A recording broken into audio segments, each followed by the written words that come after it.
பொல்லாதவன் படத்துல வர மாதிரி சுத்தி 100 பேர்,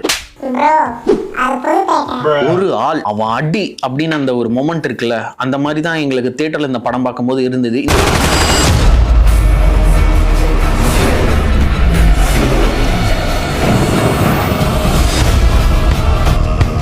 இந்த படத்துல கிட்டத்தட்ட 100 பேர் வராங்க, ஆனா 99 பேர் செத்துறாங்க. அந்த ஹீரோ மட்டும்தான் எப்படி சர்வே பண்றான் அப்படிங்கிறது தான் பிளாட். பிராங்கா சொல்லணும்னா ரொம்ப மினிமலிஸ்டிக்கான ஆர்டிஸ்ட், டைட்டான ஸ்கிரீன் பிளே. படம் வந்து 1 hour 30 minutes தான். எக்ஸ்ட்ரீம் வயலன்ஸ், சொல்லவே முடியாத அளவுக்கு ஒரு வயலன்ஸ்னு வச்சுக்கோங்களேன். ஒரு ட்ரக் போயிட்டு இருக்குது, அந்த 2-wheelerல வந்து அவன் விழுந்துடுறான்.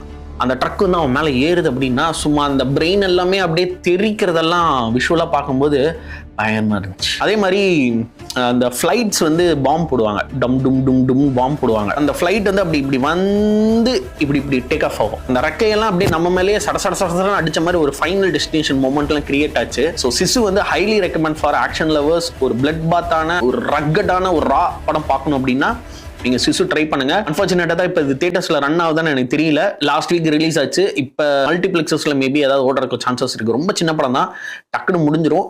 ஸோ டெஃபினட்டாக ட்ரை பண்ணுங்க. அதுக்கு முன்னாடி சிசு பார்ட் 1 இருக்கு, அதையும் பார்த்தீங்க. அதை பார்த்தா தான் உங்களுக்கு இந்த கேரக்டர் ஆர்க் என்னன்றது உங்களுக்கு புரியும். இதுல எந்த பிளாட்டுமே உங்களுக்கு நான் சொல்லலை, எந்த ட்விஸ்ட்டுமே நான் ரிவீல் பண்ணல. பிளாங்கா படம் வந்து நல்லா இருக்கா இல்லையா அப்படிங்கிறது மட்டும்தான் சொல்லியிருக்கேன். ஏன்னா இந்த படத்துல பிளாட்டே கிடையாது. ஸோ இதே மாதிரி இன்ட்ரெஸ்டிங்கான வீடியோஸ் நீங்க பார்க்கணும் செய்யணும் அப்படின்னா நீங்க பாக்கெட் கேமராவை சப்ஸ்கிரைப் பண்ணுங்க. மாவீரனுக்கு வீட்டு ஞாபகம் வந்துருச்சுன்னு நினைக்கிறேன். போங்க.